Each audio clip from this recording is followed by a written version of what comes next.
Vamos a empezar hablando de la enfermedad cardiovascular más frecuente, más prevalente a nivel mundial. ¿Ya? En el camino a práctica me voy a percatar que la mayoría de los pacientes que llegan tienen hipertensión arterial, ¿no? De ahí la importancia del manejo de esta enfermedad. En otros países, por ejemplo, el manejo de esta enfermedad no es por el cardiólogo, es por el médico general. Y eso es importante que puedan ustedes tener el conocimiento básico de cómo enfrentarse a un paciente con hipertensión arterial. ¿Ya? Esta es una definición sencilla. La hipertensión no es solamente la elevación de la presión, ¿no? Hay que verlo como una enfermedad clínica, ¿no? Como un síndrome cardiovascular que generalmente es progresiva la enfermedad, ¿no? Que incluso en estadios iniciales ya puede haber repercusión en órganos dianas. ¿Cuáles son órganos dianas? Corazón, cerebro, riñón, vasos sanguíneos, ojos. Es una enfermedad sistémica que puede dañar todos estos órganos. De ahí la importancia de poder diagnosticar, aprender a tomar la presión primeramente bien, que muchos están fallando en ese aspecto. Y si está por encima de 140 o 90 en 2 o más tomas, ya uno hace el diagnóstico. No necesita tecnología para diagnosticar esa enfermedad, ya puede tratarla una vez diagnosticada de esta forma. ¿Ya? En cuanto a la clasificación de la hipertensión, hay muchas clasificaciones, ¿no? de hipertensión, y a través del tiempo se ha ido variando bastante las clasificaciones. Una de ellas es de acuerdo a las cifras de presión. Esta, por ejemplo, es del 2018, que la actual clasificación sigue siendo esta misma clasificación, ¿ya? Ha vuelto, que la clasifica en todas estas fases. Primeramente dice que la presión normal puede ser óptima, normal y normal alta, ¿no? Por ejemplo, óptima menor a 120/80, normal de 120 a 129 la sistólica, de 80 a 84 la diastólica, y normal alta de 130 a 139 la sistólica y de 85 a 89 la diastólica. Y a partir de ahí ya vienen los grados de hipertensión, ¿no? Grado 1, grado 2, grado 3. El grado 1, cuando la sistólica es entre 140 y 159, la diastólica entre 90 y 99. El grado 2, la sistólica entre 160 y 179, y la diastólica entre 100 y 109. ¿No? Atiendan bien, si quieren no escriban porque les voy a pasar igual las diapositivas. ¿Ya? Grado 3 por encima de 180 con 110. ¿Ya? Y también hay otra capítulo de esta clasificación que es la hipertensión sistólica aislada, donde el paciente tiene solamente presión sistólica y la presión diastólica está normal. Y también hay presión diastólica aislada, al revés, ¿no? Que la presión sistólica está bien y la diastólica está elevada. Se pueden dar estas variantes en algunos pacientes. Ahora, independientemente de la cifra de presión no te dice a veces la gravedad de un paciente, ¿no? Hay pacientes que se pueden medir con 200 de presión, no se sienten nada, y otros pueden estar con 150 y ya pueden estar con una emergencia. No depende mucho de las cifras. La cifra te indica algo, pero no es determinante. El cuadro clínico es que te va a determinar la gravedad de la enfermedad. Ahora, hay otra clasificación de acuerdo a la etiología, a la causa de la hipertensión arterial. ¿Ya? Y se divide en dos: hipertensión primaria, llamada también idiopática o esencial, y la hipertensión secundaria, ¿no? Que es obviamente secundaria a otras enfermedades, como vamos a ver hoy. La primaria, generalmente, que es idiopático esencial, no hay una causa básica, ¿no? Que diga esto es la causa definitiva, ¿no? Hay muchas teorías que tratan de explicar, donde le da mucha importancia a la herencia, a los factores medioambientales, ¿no? A la parte genética, ¿no? Por ejemplo, si los padres son hipertensos, probablemente los hijos van a tener la predisposición a ser hipertensos siempre y cuando no hayan tenido, depende de su estilo de vida. Los factores ambientales van a influir, ¿no? Hay enfermedades genéticas que dependen del genotipo y del fenotipo, ¿no? La genética tiene un peso, pero si el fenotipo del factor medioambiental también determina, ¿no? Hay personas que desde jóvenes no tienen una dieta saludable, entonces ya a los 20 años están empezando con hipertensión. Pero el que se cuida, aunque sea genético, va a debutar a los 50. Esa es la diferencia, ¿no?, de la hipertensión primaria. Acá cabe la mayoría de los pacientes, el 90% al 95% de los pacientes que vemos que tienen presión alta son de etiología esencial, primaria o idiopática, ¿ya? Solamente el 10%, de 5 al 10% es secundaria. ¿A qué se llama secundaria? Es que es secundaria a una causa determinada. Hay una causa determinada que uno lo puede identificar, una enfermedad, etc., ¿no? Y esto es más frecuente en niños y jóvenes. Por eso cuando uno diagnostica a un niño hipertensión, es muy difícil que sea primario. Tiene que ser secundario algo, hay que buscar ese caso. Un joven y es hipertenso, hay que buscar una causa secundaria.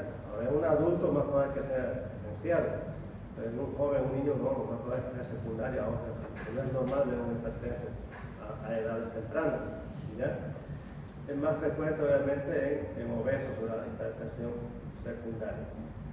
Ahora, en cuanto al mecanismo fisiopatogénico, ¿no?, la esencial, como dije inicialmente, que no hay una causa básica, dice el paciente a veces, ¿por qué tengo hipertensión? Es muy difícil de explicarle. Hay que explicarle que tiene un factor importante, el factor hereditario, la genética, probablemente sus abuelos, sus padres son hipertensos, y su estilo de vida, los factores medioambientales han influido. Y hay teorías que hablan buscando la causa. Dicen muchos que los factores genéticos tienen mayor peso, otros dicen los mediadores humorales, ¿no? Hay reguladores humorales de hipertensión, ¿no?, como los vasoreceptores, etcétera, que a veces están alterados. Otros hablan del factor neurogénico, que tiene su influencia, y los mecanismos autorreguladores de la hipertensión arterial. Pero en sí, la genética es lo que más predominio tiene en la parte, en la etiología esencial. En cambio, en la secundaria, como su nombre indica, es secundaria a algo, ¿no? Ahorita van a ver. Por ejemplo, las enfermedades renales pueden provocar en una persona hipertensión arterial. Enfermedades renales del parénquima, como una glomerulonefritis, pielonefritis. Con estas enfermedades pueden provocar hipertensión arterial. Las enfermedades renales renovasculares, por ejemplo, cualquier estenosis de las arterias renales, la síndrome de Takayasu, que es una inflamación de las arterias renales, una trombosis de las arterias renales, arteriosclerosis, todo eso, enfermedades que afectan a los vasos sanguíneos renales, pueden provocar hipertensión. ¿Por qué? Porque el riñón es un regulador de la hipertensión arterial. Hay de causas cardiovasculares. Un niño puede nacer con hipertensión, por ejemplo, la coartación aórtica, la persistencia del conducto arterioso, las fístulas arteriovenosas son causas de hipertensión desde que nacen los niños. Hay causas neurológicas, hipertensión endocraniana, por ejemplo, las personas que tienen traumas en el cráneo y aumenta el líquido de los ventrículos, hacen hipertensión endocraniana, puede provocar hipertensión arterial, los tumores cerebrales, ¿ya? Causas endocrinológicas, el hipotiroidismo, hiperparatiroidismo, hipertiroidismo, el síndrome de Cushing. Todas estas enfermedades son causas secundarias que hay que buscar cuando el paciente debuta muy joven o niño. Iatrogénicas, a veces nosotros provocamos, algunos que se han ido a practicar, llegan pacientes que estaban tomando inflamatorios y han llegado con presión alta, ¿no? Drogas simpático-miméticas, los anticatarrales, ¿no?, los antigripales pueden subir la presión en pacientes hipertensos. Los corticoides, los anticonceptivos que usan las mujeres pueden subir, los antidepresivos, etc. Todas estas son causas potenciales de provocar hipertensión arterial. ¿Ya? Obviamente, cuando uno identifica la causa y trata la causa, ese paciente se puede curar de la hipertensión. En cambio, en la primaria no es curable, lo va a tomar toda su vida con la medicación. En la secundaria, si identificamos la causa, la podemos tratar, ¿no? También, entre otras causas, están las quemaduras, las enfermedades del colágeno, como el lupus, ¿no? De causas metabólicas, como la diabetes, la hipercalcemia, la hipermetenia, etc. Todas estas causas son secundarias que pueden dar hipertensión arterial. Estas, por ejemplo, son causas de hipertensión, causas congénitas que nacen en el niño y ya tienen hipertensión, ¿no? No es como una renal, la coartación aórtica, la persistencia de conducta anterior, son causas de hipertensión arterial que nacen, ¿ya? Ahora, en cuanto a la sintomatología, ¿no? También los que han ido a la práctica han visto que la mayoría de los pacientes que llegan con presión alta no sienten nada, ¿no? Llegan como si nada. Y a veces el diagnóstico de esta enfermedad es así. El paciente llegó por otras razones a un hospital, con una infección o algo, y de casualidad alguien le tomó la presión y estaba alta, ¿no? Porque a veces la mayoría de los pacientes no tiene síntomas. Por eso la principal síntoma de silencio, no te avisa. Hay muchos que le llaman el asesino silencioso. Si no te tomas la presión, no significa que no tienes hipertensión arterial. Puedes estar viviendo con presión alta y no te das cuenta, ¿no? Por eso a veces uno ya llega cuando ya tiene complicaciones. Cuando recién empieza a manifestar la sintomatología, ya cuando ya está complicado el paciente. Es más peligroso todavía porque no hay una alerta, ¿no? Claro, el paciente puede estar viviendo y cuando ya llegó a usted, le toma la presión, le hace un control, digamos, renal, ya tiene insuficiencia renal secundaria. Muchos pacientes terminan en diálisis por un mal control de su hipertensión arterial. O hacen un ACV, a veces llegan con ACV, ¿no? Y eso causa ya secuelas que ya no se vierten, ¿ya? Ahora, en algunos pacientes, sí, ¿no? Muchos pacientes tienen la suerte de que les avisa, ¿no? Dice, doctor, cuando me sube la presión me da dolor de cabeza o me pongo rojo. Ahí quiere, pero es la minoría, ¿no? Puede dar cefalea, puede dar mareo, desvío de oídos, rubor facial, epistaxis, ¿no? A veces llegan porque han botado sangre con la nariz, epistaxis, ¿ya? Hemorragia a veces conjuntival, a veces tienen hemorragia en la conjuntiva, sangran, angina de pecho, falta de aire, pueden ser síntomas, ¿no? Pero es lo menos frecuente, lo más frecuente es que no tengan sintomatología alguna, ¿ya? Ahora, en cuanto al diagnóstico, pues es tomando la presión, ¿no? Y para tomar la presión, el paciente tiene que estar en condiciones basales, no tiene que haber hecho actividad física por lo menos 10 minutos antes de tomar la presión, mientras el reposo, tiene que haber tomado café unos 15, 20, 30 minutos antes, alcohol y haber fumado. Porque todos estos estimulantes pueden falsear, ¿no? Se pueden dar una presión alterada. Por eso tiene que ser en condiciones de reposo, basales, ¿ya? Y el tratamiento, pues, una vez que ustedes han identificado que el paciente es hipertenso, no tienen que esperar a hacer chequeos para tratar, ¿no? Uno manda estudios para ver si hay una repercusión en algunos órganos. Por ejemplo, yo le mando electrocardiograma, radiografía como está el corazón, se manda exámenes de sangre para ver si hay daño renal, si hay factores de riesgo, dislipidemia, diabetes. Para eso se mandan los exámenes, para ver si hay complicaciones de la enfermedad o una posible causa, no para tratar. El tratamiento ya se empieza una vez diagnosticado, ¿ya? ¿Y en qué consiste el tratamiento? ¿No? Siempre en cardiología, aunque a veces uno no profundiza mucho, como la mayoría de los pacientes ya son conocidos, pero cuando un paciente es nuevo hay que explicarle tiene que modificar sus estilos de vida saludables, ¿no? Y eso se llama tratamiento no farmacológico. Porque a veces uno le da medicamento y el paciente sigue comiendo sal y hace su vida no controla su presión. Y uno cada vez da 1, 2, 3, 4 medicamentos y sigue con presión alta. Por eso hay que modificar, hay que hacer un tratamiento no farmacológico, ¿no? Obviamente el paciente siempre espera un medicamento, ¿no? Porque lamentablemente tenemos una cultura donde si no le das medicamento el paciente va a pensar que no sabes, ¿no? Ustedes pueden dar una mejor charla de tratamiento no farmacológico, pero y después no le den ningún medicamento, piensa que no lo trató bien, ¿no? Esa es la percepción de un paciente. Pero es importante el tratamiento no farmacológico.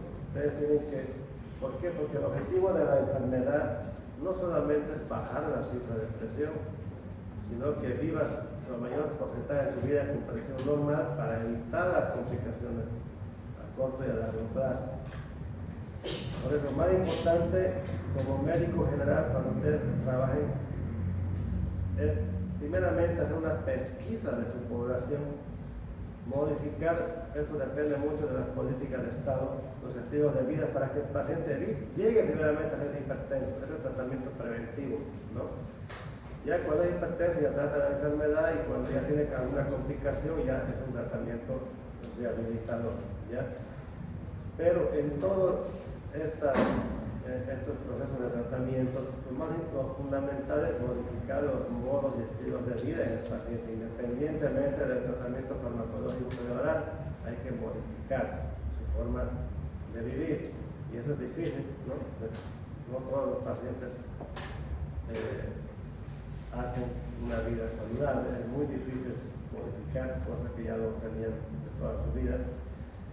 Eso se llama prevención primaria, cuando todavía no tiene una complicación, cuando ya tiene una complicación ya es prevención secundaria, ¿no? Entonces, ¿cómo usted actúa en esos pacientes en el tratamiento no farmacológico? Fundamentalmente tiene que actuar en estos factores perjudiciales, ¿no? Para la hipertensión, no solamente para la hipertensión, sino para las enfermedades cardiovasculares en general, ¿no? El consumo de sal, ¿no? No es que la sal sea dañina, ¿no? El organismo necesita sal, sodio, pero no se puede exagerar, ¿no? El consumo de sal tiene que ser limitado, ¿no? Hay que controlar siempre el peso del paciente, ¿no? Todo esto se llama modificación de los estilos de vida. Hay que lograr trabajar o fomentar, mejor dicho, el estilo de vida saludable como la práctica de ejercicios físicos, ¿no? El hábito de fumar, ¿no? Ustedes no, como médicos, solamente recomiendan, ¿no?, al paciente modificarse su estilo de vida, no imponen, porque el que tiene la decisión final es el paciente. Usted hace ver lo que le puede provocar y el paciente decide si continúa o no. Y el alcohol, ¿no? No es que tomar alcohol sea malo tampoco, ¿no? Pero hay que tener límites de consumo, ¿ya? Y tienen que trabajar desde su consultorio controlando el peso de su paciente, incrementando la actividad física, ¿no? La actividad alimentaria, la sal, ¿no? El equilibrio, el balance energético. Somos sociedades que consumimos mucho carbohidrato, ¿no? Mucha grasa y poca proteína. Todo eso hay que balancear ese consumo. Disminución del tabaquismo, disminución del alcohol, etc. Porque los estudios han demostrado, ¿no?, que por lo menos, incluso si el paciente no tiene tiempo de hacer actividad física, caminar 30 minutos al día, aunque sea de 3 a 5 veces a la semana, ya hace mucho por su corazón. Una simple caminata, por lo menos 30 minutos, ¿ya? Y para controlar el peso, ustedes le sacan el índice de masa corporal, ¿no? De esta forma ya se deben acordar, ¿no? Es el peso entre la talla en metros al cuadrado. Según esta fórmula, ustedes ya catalogan a su paciente en bajo peso, peso edad, en base a eso, ¿no? Por ejemplo, el bajo peso por debajo de 18, un índice de masa por debajo de 18,5. Lo ideal es tener un índice de masa entre 18,5 y 24,9. Esa es la persona que está en peso ideal para su talla, ¿no? Ya por encima de 24,9, 25 ya son grados sobrepeso y obesidad. Y en eso hay que trabajar. La cintura abdominal hay que controlar igual, ¿no? Obviamente esto depende mucho de la raza. No es lo mismo un boliviano que un europeo, ¿no? Hay valores, pero de forma general hay que lograr que el varón tenga por debajo de 102, ¿no? Y las mujeres por debajo de 88. Al hombre no le interesa mucho esto, ¿no? Pero las mujeres tratan de tener, ¿no?, una cintura por debajo de 60 de gusta, ¿no? Pero eso es no solamente por estética, por salud, ¿no? Por salud. Una viejita no le va a buscar de 70, ¿no?, de cintura, pero hay que tratar de adaptarse a cada persona, ¿no? Y así, por ejemplo, los europeos, ¿no?, que tienen sus valores, ¿no?, japoneses, chinos, eso depende mucho del lugar donde uno trabaja. La actividad física es fundamental, ¿no? Como ya habíamos hablado. En la actividad física fundamentalmente hay que promover actividad física aeróbica, ¿no?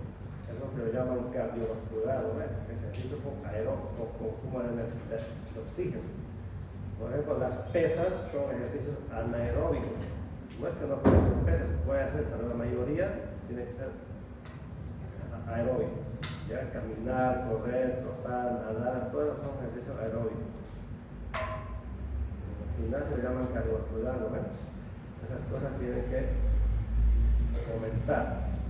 En cuanto a la actividad física, no es solamente un decir. Hay estudios que demuestran los beneficios. En un paciente cardíaco con enfermedad cardíaca está demostrado que el ejercicio es como tomar medicamentos para mejorar la salud cardiovascular. Está demostrado en muchos estudios internacionales. ¿Ya? El alcohol igual es perjudicial en cantidades excesivas, ¿no? Hay culturas que defienden el consumo, por ejemplo, del vino tinto. El vino tinto, una copita diaria, dice que es saludable también. Los franceses toman mucho vino tinto, ¿no? Pueden tomar whisky, ¿no? Una pequeña copita de whisky, hasta una lata de cerveza se puede tomar por día, dicen que es saludable. El problema está en el exceso, ¿no? Y a veces uno, como el paciente, no sabemos si decide toma una copa que es bueno para el corazón, ¿no? El paciente, pero bueno, como es una copa saludable, el paciente se lo va a ahogar y va a tomar una botella el fin de semana. Por eso uno no sabe cómo llegar a esa estación. Bueno, dice que es bueno, pero el paciente ya se va a exceder, ¿no? Es difícil, pero hay que tratar de que puedan interiorizar todo eso. La sal sí es muy dañina para la hipertensión, el exceso, ¿no? Está recomendado entre 5 a 6 gramos de sal por día. Eso es lo que el organismo necesita. Porque sin sal también no trabaja, el organismo necesita cierta cantidad de sal. Más o menos una cucharilla se dice por día. ¿Ya? Como la cocina normal, dicen que es aceptable, ¿no? Hay personas que ya después que han cocinado ya le agregan más sal, a la ensalada, todo. Eso ya es el exceso. Hay que cocinar con poca sal y ya encima de eso no hay que añadirle más. Y las grasas, ¿no? Las grasas hace tiempo hay teorías que hablan incluso a favor de la grasa de chancho, pero no está demostrado, ¿no? Lo que sí está demostrado es que las grasas saturadas son las más dañinas, las grasas saturadas, ¿no? Por ejemplo, mire, este es lo que está comiendo este señor, mire, chorizo, huevo, no sé qué más. O sea, no está mal comer huevo, ¿no? Pero el exceso es el problema. No está mal comer un churrasco, no lo puede comer todos los días. Chancho. Pero las grasas favorables para el corazón son las grasas poliinsaturadas, fundamentalmente las grasas que provienen del pescado, ¿no? Porque contienen hasta bastante omega 3, omega 6, y eso hay que favorecer el consumo de grasas poliinsaturadas. El consumo de mucho pescado, por eso el aceite de oliva, pero es bueno, ¿ya? En cuanto a las frutas y verduras no es que vayan a repercutir directamente en la presión, sino su consumo también en exceso es perjudicial, ¿no? Igual, si usted dice que consuma mandarina, naranja, manzana, no es que se vaya a comer 10 manzanas al día, ¿no? Una manzana, un plátano son favorables porque te dan vitaminas, te dan minerales que son fundamentales en el control de la presión, como el potasio, el calcio, ¿ya? Y los antioxidantes, ¿no? Los antioxidantes no han demostrado tener beneficios, pero se sigue recomendando, ¿no? Consumir, no directamente en tabletas, ¿no? En la misma alimentación, alimentos que contengan vitamina C, vitamina E, etc. Y en cuanto al café, existen muchos tabúes en cuanto al café. A veces al paciente que le gustaba el café uno le prohíbe. Y el paciente más está estresado por no poder tomar su café y a veces peor, ¿no? Y usted puede aceptar que tome café 1 o 2 veces a la semana, no le va a hacer daño, porque el efecto del café es corto, su efecto estimulante es corto, Ya a los 30 minutos ya no hay café, casi en sangre. Por eso tal no se le puede prohibir. Si tomaba todo el día 10 tazas, y ahí se le puede regular. Puede tomar en el desayuno o en el té si quiere, ¿no? Y el cafecito no se le puede prohibir si le gusta, porque a veces se estresa por no tomar café. El tabaquismo también es muy difícil de eliminar, ¿no?, en la población, ¿no? Depende mucho de cada paciente. Hay medicamentos, terapias, todo, pero yo pienso que la voluntad de cada persona es más importante que todas las terapias que a veces se hacen para eliminar el hábito de fumar. Sí es perjudicial, no solamente para la hipertensión, porque de cada 10 personas que fuman, 9 van a tener una enfermedad, ya sea cáncer pulmonar, cardiovascular, o en algún momento de su vida. A veces llega un paciente y dice, uy, no, yo fumo rato, no me ha dado nada. En algún momento le va a dar algo, ¿no? En algún momento va a tener una repercusión de ese consumo. Y consumir siempre alimentos que contengan potasio, ¿no? El potasio es fundamental en la hipertensión, en la regulación, en la actividad eléctrica, etc. Y estos alimentos no son ricos de azúcar, vegetales, lácteos, carnes. Y alimentos que contengan calcio también, ¿no? Todos los derivados de la leche que conocemos, ¿no? Hay que fomentar el consumo en cantidades moderadas, ¿no?, sin excederse. Y esto es lo que siempre en el colegio nos dicen, ¿no?, que hay que comer de 10 a 20% de proteínas, de grasa 25%, 55% de carbohidratos. Esto es lo que el organismo necesita, ¿no?, para trabajar. Obviamente a veces la sociedad latinoamericana y el mundo entero es predominio, pues, ¿no?, de carbohidratos, ¿no?, todo lado. Y eso hay que tratar de balancear por eso la alimentación, ¿no? Y como médicos generalmente tienen que fomentar la vida saludable, ¿no?, y evitar los factores que te hacen daño. Eso tiene que lograr el paciente, ¿no? Hasta ahí va bien y el paciente sigue esperando algo, ¿no? Si no le ayuda nada, el paciente se va a ir contento, se le haya dado una mejor charla. Entonces, le tiene que dar medicamentos para su presión, ¿ya? Para él, el paciente es lo más importante. Aunque eso no es lo más importante, pero para él es lo más importante, ¿no? Es para evitar todo lo demás. Él dice, sigo comiendo. Porque si él sigue haciendo su vida como sea, él va a gastar cada vez más en medicamentos. Usted le va a dar un Yesca, después le va a dar un beta-bloqueador, cada vez va a requerir más medicación para controlar su presión, ¿no? Por eso los gastos en enfermedades cardíacas son elevados, porque los pacientes ahí no cooperan, ¿no? Ahora, hay muchos grupos de medicamentos para tratar la presión. No les voy a dar todos los grupos, ¿no? Los básicos, como médicos generales, ustedes tienen que manejar, ¿ya? Son los IECA, y en cada grupo les voy a dar algunos cuantos medicamentos. Los IECA son inhibidores de la enzima convertidora de la angiotensina, van a realizar el mecanismo de acción, ¿ya? Los diuréticos van a realizar el mecanismo de acción. Los beta-bloqueadores, los anticálcicos y los ARA2, que son los antagonistas de los receptores de la angiotensina 2, ¿ya? En su mismo nombre está el mecanismo de acción, ¿ya? ¿Cuáles son los IECAs más usados? Porque los IECAs son uno de los medicamentos más antiguos en el mundo, siguen siendo buenos, ¿no? Más usados es el Nalapril, ¿ya? Y el Lisinopril.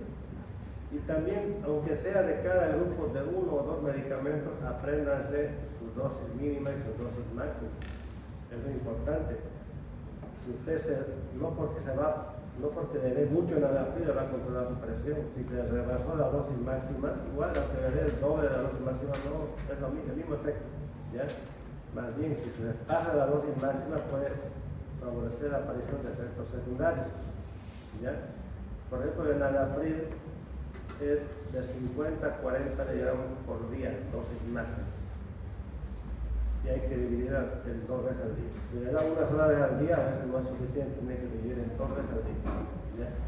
El Lisinopril entre 10 y 40, este sí le puede dar una vez al día, ¿no? Esto es importante, cuántas veces al día tiene que dar un medicamento, porque la acción de los medicamentos, no todos los medicamentos tienen acción 24 horas, quienes actúan 12 y quienes actúan 8, Si le da uno de 8 una vez por día, no le van a controlar 24 horas. Pues tienen que saber escoger para que el paciente tenga las 24 horas del día la presión controlada. ¿Ya? Y eso son los IECA más importantes. Doctor, ¿eso va a depender del medicamento, de su duración del medicamento o del paciente? De su presión del paciente. El medicamento, por ejemplo, el Nadafil, tiene que darle sí o sí 2 veces al día, porque su acción es 12 horas.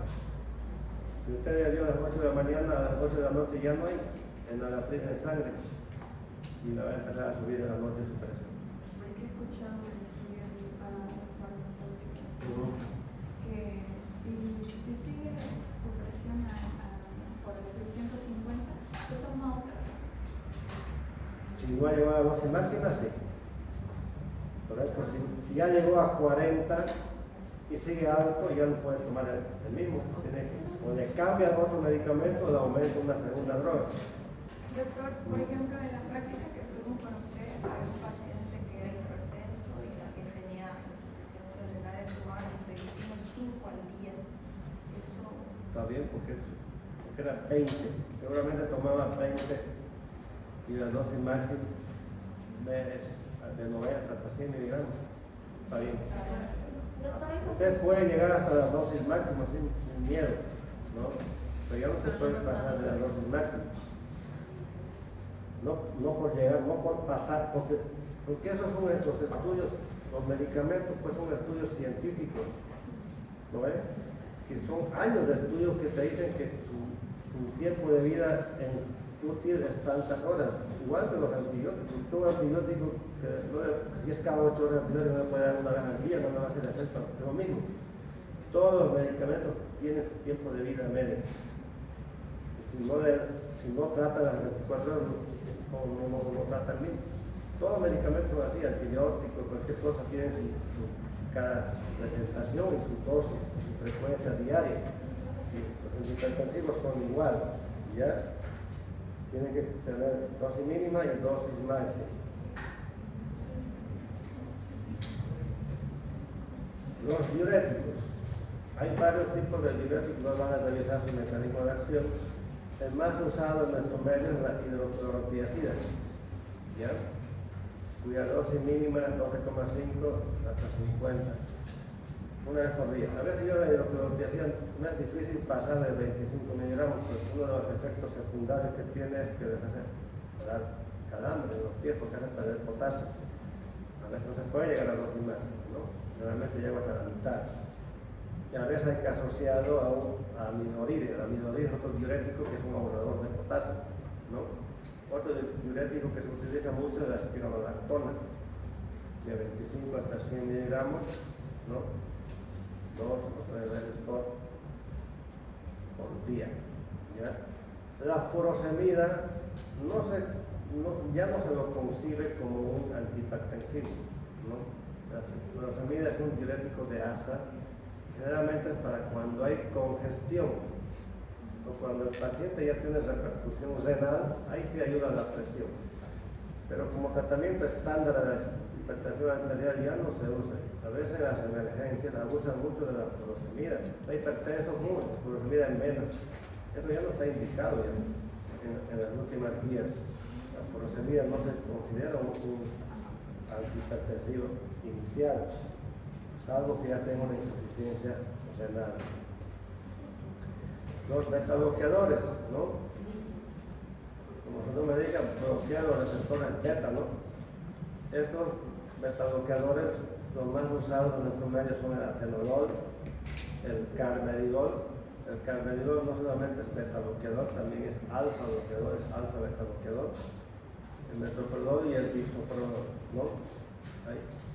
Por ejemplo, el atenolol de 25 a 150 le tiene que dar una vez por día, basta. El metoprolol de 50 a 400 miligramos 2 veces al día. El bisoprolol de 1,25 a 10 una vez al día. Y el carvedilol hasta 50, ¿ya? 2 veces al día.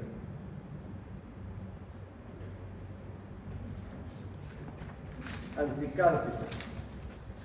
El más usado, han visto, ¿no? Que es el amlodipino, ¿no? El anticálcico y el nifedipino, ¿no? Miren, es hasta 90 la dosis de... Algunos autores dicen hasta 100, hasta 90 la dosis máxima de nifedipino. Algunos llegamos hasta 100 incluso, ¿ya? Que la dosis máxima. Pero por encima de eso ya no, ya requiere otro medicamento. Hay otros anticálcicos como el diltiazem y el parapamino que a veces hay que darles con mucha frecuencia y a veces uno prefiere la nifedipino o el nifedipino por la acción. En las personas mayores de edad avanzada, a veces uno tiene que buscar un medicamento de una sola toma al día, porque a veces se olvida mucho si no tienen un asesoramiento, ¿no? Hay pacientes viejitos que sí son bien ordenados, cumplen así a pie de la letra, pero no todos son así, ¿ya? Hay que tratar de darles comodidad también, ¿no? Y fácil tratamiento, ¿no? Y los ARA2, que son los antagonistas de los receptores de la angiotensina 2, ¿no? Ahí el más usado es el losartán, que más en el medio, el medicamento que más se usa es el losartán, por encima de los IECA, ¿no? Antes eran los IECA. Otro que se usa bastante es el valsartán, otro que yo uso bastante es el olmesartán, que no está acá, ¿ya? El calmesartán, ¿no?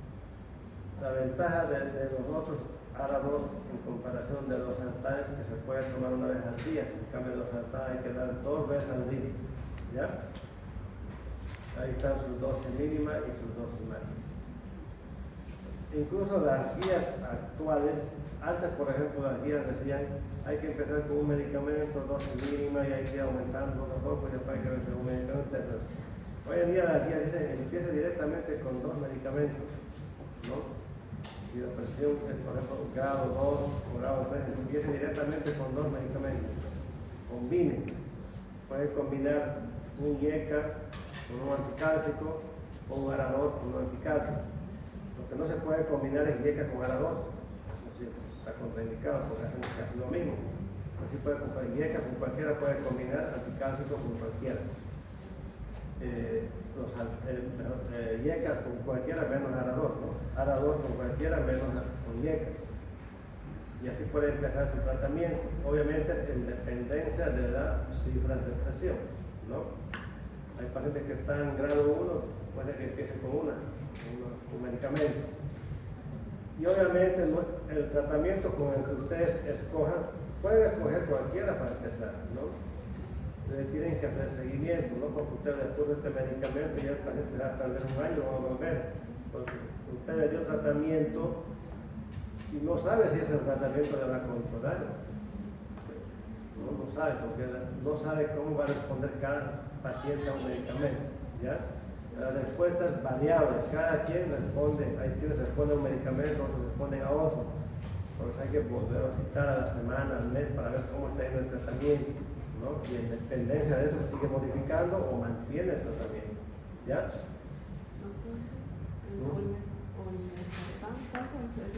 El olmesartán, la dosis máxima es 40 miligramos, la dosis mínima es 10 miligramos. Una vez al día se puede dar.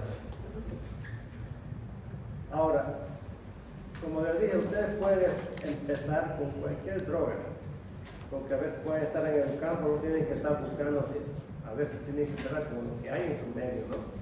Y pueden escoger, por ejemplo, en el obeso responden mejor a los diuréticos los obesos.